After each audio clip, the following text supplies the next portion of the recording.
इसका कहो हमको पिटाई वाला बुद्धि सिखौले बा होता था। अगर जनते की पिटाई वाला बुद्धि हो तो हम कभी बुद्धि नहीं सीखती। अगर पाँच है तो हाथ गोड़ तोड़ दिए बोलब कौन और भागी हम। अब कहाँ जाए हम। काका ए काका काका ए काका अरे बगोटन काहे ते परेशान बने काहे चिल्ला करे का मतलब तो से करे हमको बढ़िया बढ़िया बुद्धि सिखाइए ना। अब तो के कैसे बुद्धि सिखाए ये बुद्धि पिटाई वाला बुद्धि सिखौला बा पिटाई वाला। हाँ। अरे हमारा रहते तोके के मारी का भइल बताओ। घर पर जो होता कुल मारे कर दिन सगरी भावा इकट्ठा हो गए बारा कुल का हम तो केवाड़ी किनारे खड़ा होकर सुनते नहीं है। अच्छा मोहन भैया कहते रहे सोहन भैया के मौगी से तो कहे ऐसा कैले है रे तू कहते हमार कौन गलती हमका बकोटना बुझ के कहा सिखौला हो कुल का कहते रहे सोहन भैया से मोहन भैया कि जाकर पकड़ कहीं मिले तो हाथ गोड़ टूट दखुल। अरे बाप रे बाप काका कौनो बुद्धि लगावा के बच जाइए हमनी के। ई का हो गइले बकोटन। हाँ काका ई सब फिर इकट्ठा हो गइल सन। हाँ कौनो बुद्धि लगाला बच जाई। हां कौनो बुद्धि लगा दे काका। अब तो हमारे बुद्धिए नहीं है काम कर बुद्धि काम नहीं करता। अब का हो रे बकोटन। अब कहा जाए ई खोजत रस हमारे खातिर। हाँ काका अरे बाप बाप अब का करी रे काका हो हैं? तार गोड़ धर तरी कौनो बुद्धि लगावा बा बस एवा से बच जाई फिर दोबारा लौट के हम ना जाए। हाँ एगो बुद्धि बा का बकोटन। हाँ एकनी के बचला से एगो बुद्धि बा। कौन बुद्धि। हमने के दोनों जना बन जाल जा साधु। साधु साधु बन जाइल जाई ना चिन्हाइल जाई ना पकड़ाइल जाई ना पिटाइल जाई। ये एगो बुद्धि बा ओकरे पास हमला का कोनो बुद्धि नहीं के होता खोजत रस तब अब केनहो से चली आवला सन। तू आधा घंटा बैठा अबे हम 1.5 घंटा में आवत है। अरे नहीं होता अरे बाप बाप 1.5 घंटा के समय मत ले। ई कहो कि हम 5 मिनट में लगे आवता नहीं। हे परमेश्वर परमेश्वर ओए अपन खुरपा कला सरवन से भेंट ना होखे। अरे खुरपा नहीं कृपा कृपा। जय बजरंगबली जय हो बजरंगबली। अरे दादा हो दादा ई तीनों फिर इकट्ठा हो गया सर। हमरा सबसे डर नहीं है। अरे बाप रे अरे बाप बाप अरे ले नहीं हो बकोटन। हाँ साधु के समान आ गई। हाँ जल्दी साधु बन जाओ। कौन तरह बोली। अरे हम बताओ तन जल्दी बोल जाओ केनो सा जाइए सर। है का साड़ी हो। हाँ? अरे सब साधु के समान है। कौन तरह पहनी।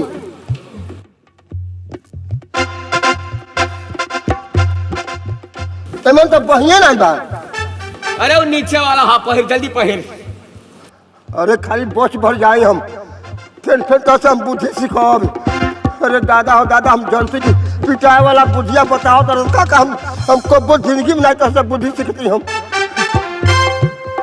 ओम गड़बड़ाए ना ओम गड़बड़ाए ना।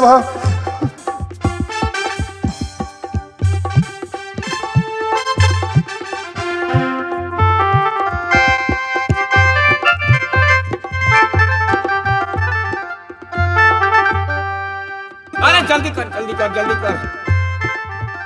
है का हो।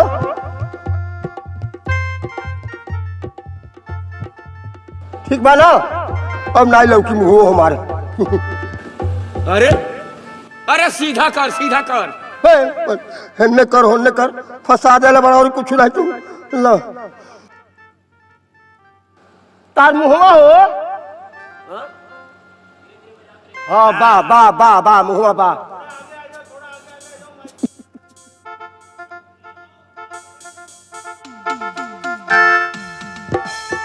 हो गई अब कहने चलो जा।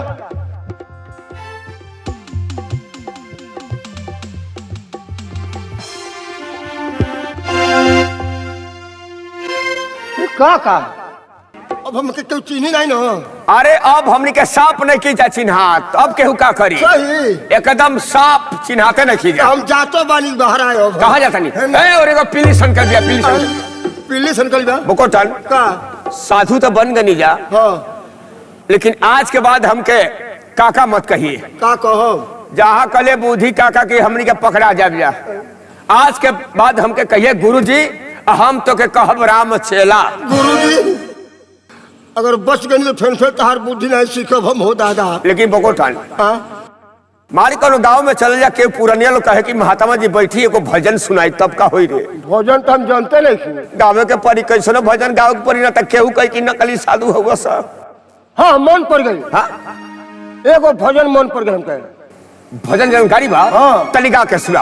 अरे पातर हो जाइबा, पातर हो जाइबा, कम करा दे के आतर नाता पातर हो जाइबा, कम करा दे के आतर नाता पातर हो जाइबा। चप चप चप चप चप क्या मरलो हो रे? ई कौन भजन है रे? दुका पातर हो जाइबा का हो जाइबा? ये साधु महात्मा भजन गावेला? अरे दादा हो दादा पकड़ा जाइबा, हमरो का पकड़ाइबा अपनो पकड़े। कौन भजन है रे? अब कौन भजन गाई हम? हाँ। एक कौन भजन? एक और मन पड़ गया हम कहे। मन पड़ गई? हाँ। गा के सुनाओ। जो हम जानती ये बेटा। चुप चुप चुप चुप चुप।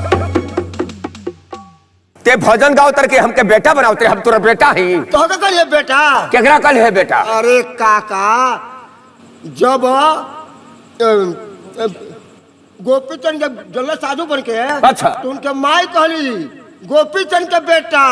ओ उनके बेटा कहली। हाँ हम तारा कहनी हो। ए तारा से कहनी तारा से। ई बात गा। अरे की जो हम जानती ये बेटा ahoy batu jogi are beta sarau कहाँ मार हो? उनकर माई उनके बेटा कहले तो समझ में आ गई। ये सरौ के कहतरे के मतलब खुलियाम हमके थे सरौ कहतरे काका के कहले है सरौ? जब रोज राज छोड़ के जाए लगल है। अच्छा। उनके राज के प्रजा कहलकुल के सरौ तू जात था राजवा के चलाई। ओ ई बात वास्तव में ते जानकारी बड़ी। अच्छा भजन सुनाओ तब तक हम आशा लगा के बैठे। कबीर हो भैया तीनों के तालावा मिलैया, कबीर हो भैया तीनों के तालावा मिलैया, कबीर हो भैया तीनों के तालावा। नदी किनारे घेउआ देखा पंछी में एक कौआ, पंचे पंछी में एक कौआ, जाति में एक नौआ देखा नौआ झौआ कौआ, कबीर हो भैया तीनों के तालावा मिलैया, कबीर हो भैया। ओम गड़बड़ाय नमः, ओम गड़बड़ाय नमः। बाबा बच्चा दंडवत जुग जुग जुग जुग जब दान आँख तो दोनों फूटे, ठेहुना के बलगिर दांत बत्ती सो टूटे, कार्तिक में तार घर जड़े अगहन में खरिहान, अब बौराइल पिल्ला तहके काटे जी हूँ मरा हूँ जजमान। है महाराज महात्मा की का रे वो महाराज? अब रुआ का गोल लगनी है रुआ हमरा उल्टे सराफत नहीं। बच्चा साधु लोग का आशीर्वाद है। आशीर्वाद है? हाँ। अच्छा तो तने के बाबा बात बताई। हाँ। बड़ा परेशान हम बनिए तो रुआ सबसे भेंट भइल बा। काहे करती? ई बताई रुआ अकेले बनी के हुआ औरी बार रुआ साथ बा? अरे का बताई हम कि अकेले बनी दूसरे बनी जा दू जाने दू जना। हाँ। हे तब तो हमार कमुआ बन गल महाराज। हम दुइया आदमी साधु लोगन खोजता नहीं। बाबा तन चले बोलो हमारे घर क्या करे काम बा महाराज बड़ी जरूरी। कौन जरूरी करनी है? हम जाते आत्मा नगर से जाते परमात्मा नगर। आत्मा नगर? हाँ हमारे गुरु बहुत पहुंचल हमें क्योंकि आना अन जल कर हर नहीं करे ए महाराज चली ना हमारा घर ओकर बात कहीं रुआ जाते अब रोकब नहीं हम।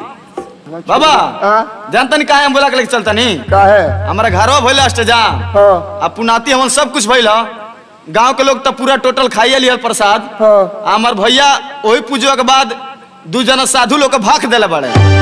अगर वो सब चलती तो ई जौन भखौती बा इहो पूरा हो जाई। साधु लोग का। हाँ चली चली चली बाबा चली लो। आई बच्चा हाँ हम अपने गुरु जी से पूछ ली। अच्छा माने अपना गुरुजी से राय ली? हाँ। ठीक बात नहीं अपना गुरुजी से राय ली तले हमें जबानी। हाँ जल्दी राय ले ली। जल्दी ए काका फिर क्या कहता है रे? करिए काका नहीं खे कहे के, काका नहीं खे कहे के। मैं मुँह में से निकल गया भुला गई। रे तो मुनवा हरे मुनवा हाँ चिन्हत नहीं खे लेकिन इज्जत नहीं खे चिल्ले रहते बरला काम तमाम कदल रही हाँ, ए का कहता आले बोलावे ई कैसा थी कहता हमारे घर में भोजन बाटे आज चल के दुनिया खाना खा भोजन करी सबे ए भोजन कर खातिर बोलावे बा हाँ ना ना ना ना बकोटन ओकरा घरे गई खतरा से खाली नहीं खे कह दे कि जन समझत रोज में हमनी के साधु महात्मा ना है जा हमन के बाल ब्रह्मचारी हो जा हमनी के केहू के घरे जाके ऑल जल गढ़र ना करे जा समझा के भेज दे ओकरा घरे गई ठीक नहीं खे अरे फंसा दले बड़ा तू हमके हम जानती तो हम बुद्धि सीखती वाह वाह वाह ए बच्चा हाँ का भइल बाबा काहे लेटिया दिले हम होजस फिर लौट के आवतन चल लो जवन साधु पूछता है साधु में है या नहीं अच्छा हमार गुरुजी बाल ब्रह्मचारी है बाल ब्रह्मचारी हाँ। हाँ इलाहाबाद से प्रयागराज होते हुए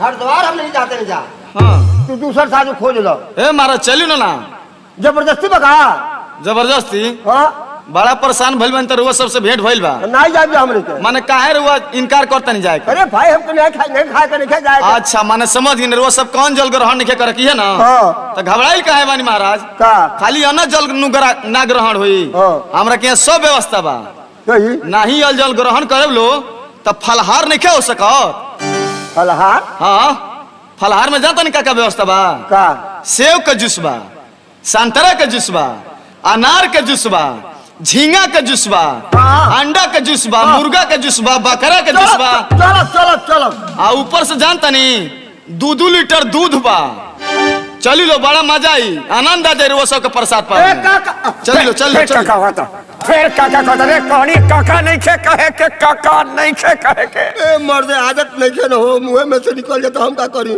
ए अब का हो गई कहता कि अन्न जल नहीं ग्रहण करे सब है तो फलहार बा फलहार हाँ अंडा के जूस बा झींगा के जूस बा मछली के जूस बा मुर्गा के जूस बा बकरा के जूस बा ए चुप चुप चुप चुप चुप चुप सर्वथा चुप हे भगवान रे साधु महात्मा बकरा के जूस है मुर्गा के जूस खाई अपनो पकड़ेबे हमरो के पकड़ेबे साधु महात्मा ई सब ना खाला जाके कह दे कि जाके दूसरा साधु खोज ले हम लगे टाइम नहीं खे हमरा बहुत दूर राज निकले के बा जाके कह दे भेज दे ए बाबा हां महाराज हतना के बालक के परेशान करावला ए बच्चा वो सब परेशान करके फेंक देल बन लो हमरा ना दूसर खोज लो हमनी नहीं जाए जा ओए अबे राज से कहता नहीं चलो लो कि ना चल लो नहीं जाए जा नहीं चलब लो नहीं बुलाई का सोहन भैया काहे के बुलाई अबे बुलावा तनी बुला के लेके चले ले भैया हो ए सोहन भैया अरे तो जल्दी आओ तोर मुसवा मोर खैले से बिलारी तोर मुसवा मोर खैले से बिलारी तोर मुसवा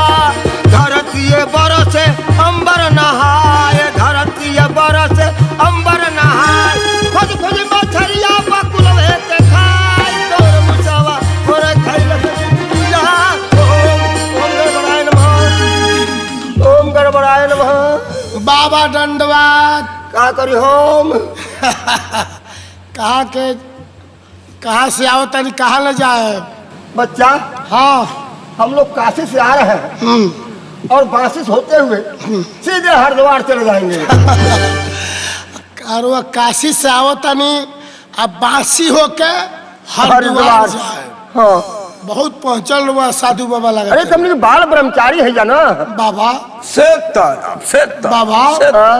तनी मुँह है न घुमाई तो हमारा और घुमाई घुमा ये बाबू तो फिर गंगा का सीट में ऐसा मुँह कहिए लौकल लाई हुई मगर हम चिन्हता नहीं हमारा चिन्हता कि हाँ अरे भैया अरे दादा हो दादा अरे हम भाई बकोटन चल, चल, अरे चल। बकोटन है ये भैया चल, अरे दादा हो दादा अरे बाप अरे दादा हो दादा अरे ले लो हो दादा अरे भैया ए काका काका अरे बाप हो दादा ये भैया क्या करे अरे ले लो दादा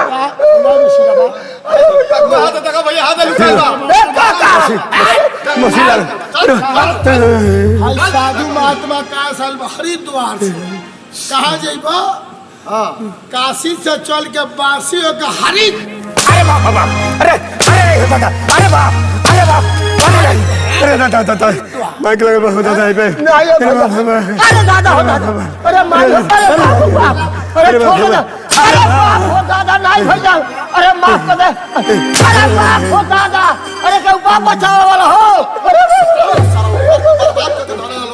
भैया आई है सरवा हमरे संग अरे भौजी, भैया मार दे, बचा ले वो हमको हो दादा, अरे बाप, अरे नहीं हो, अरे अरे बाप हो दादा, अरे भाई हो दादा, अरे बाप, अरे भौजी, अरे भौजी हो भौजी, अरे बाप हो बाप, अरे भैया हो भैया, अरे हमारे भैया हो भैया, बचा ले हमारे भैया, बचा ले भैया, हम वही है बकोटन बकोटन, अरे बाप रे बाप बकोटन अरे दादा हो दादा कहो बकोटन अरे भैया काहे मुतफिए अरे बाप रे बाप वो सिखौला अरे क्या हो हाय हमार ससुर लग हैं अरे दादा हो दादा हाय बहु रुपया के कहा को तो जी मत आवत मोछ डारी ध के दोगल बा देखा देखा तेरा कुछ ना कह कुछ नहीं कह तारा खातिर बहुत मेहनत हम कइले बानी घर पर के तो से नाश करा के जितने पिटाइल बन उतने तो अरे बाप रे बाप अरे दादा हो दादा अरे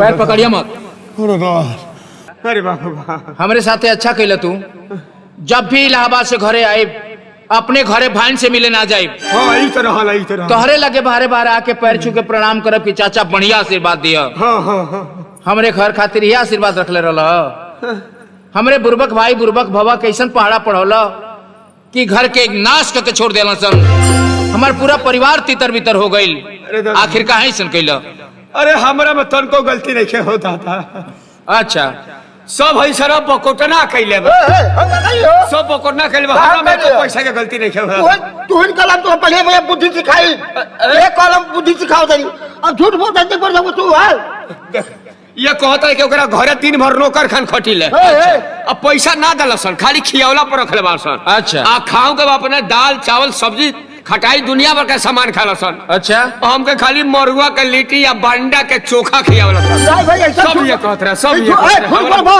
बाबा झूठ तो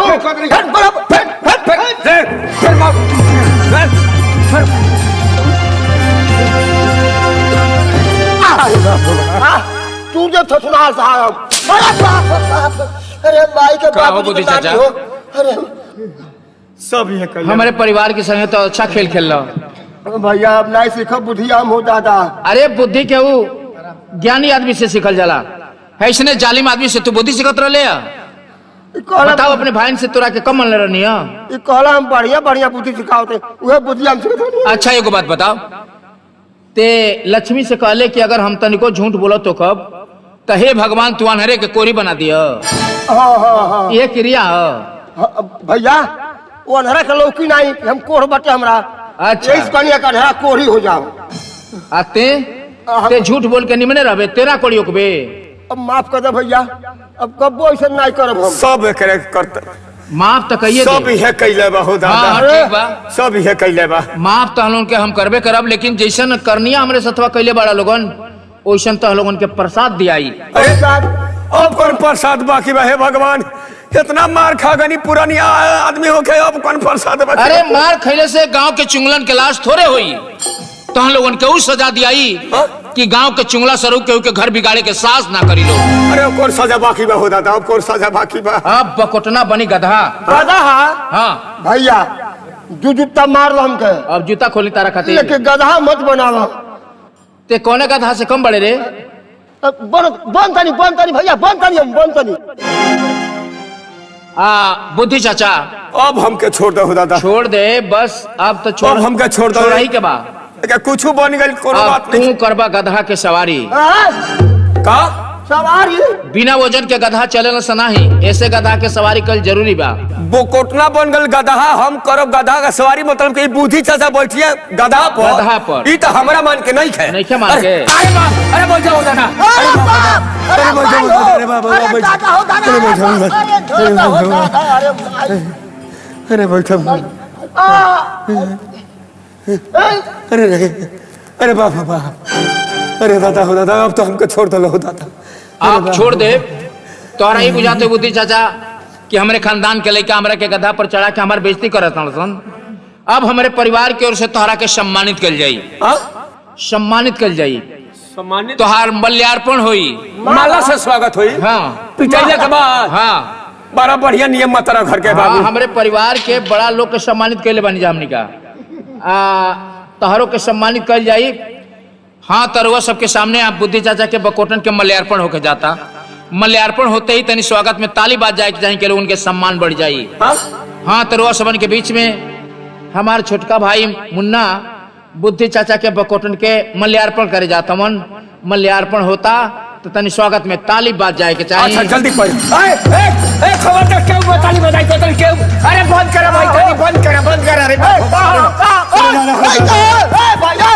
ये माला बंद करो। यही माला के पात्र बड़ा तो हम लोग